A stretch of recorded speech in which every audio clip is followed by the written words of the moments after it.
kooru Baye Seex seen épice Habibi C3S yaatal mbindum alquran boutique Delis boisson la fraîche FKT Fallou Xuma Caaroy librairie papeterie Cheikh Gaynde Fatma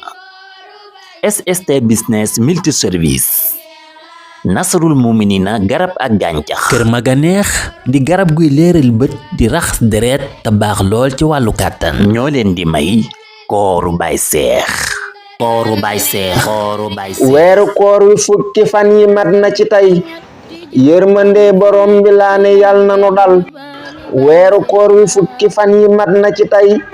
yërmande borom bi laa ne yal na nu dal nin ko woore yal na doon na yàlla bëgge yal na soppi njuunte yépp def ko ndimbal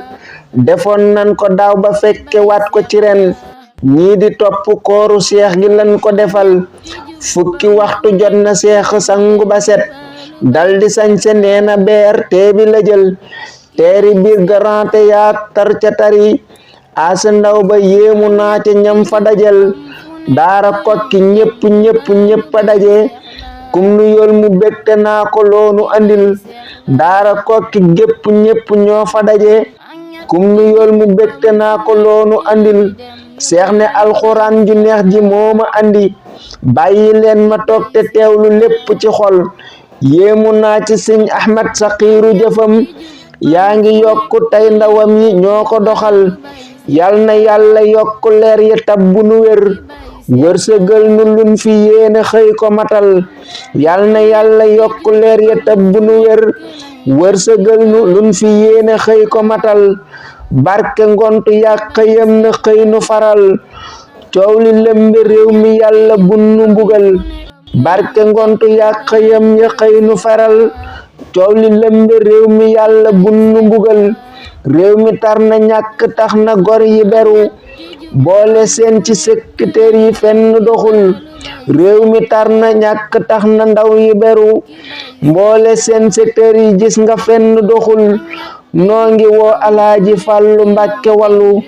kayte dàq ñàkk sant koom gi mu ñëw yaa juboog borom bi Mbàkke Balla waxal yaanu doy ci ñépp aajo Mbàkke fajal yaa juboog borom bi Mbàkke Balla waxal yaanu doy ci bépp aajo Mbàkke fajal fii la seex tëjeete daldi dellu këram seeni ko bisam ba dem ca def na ci xel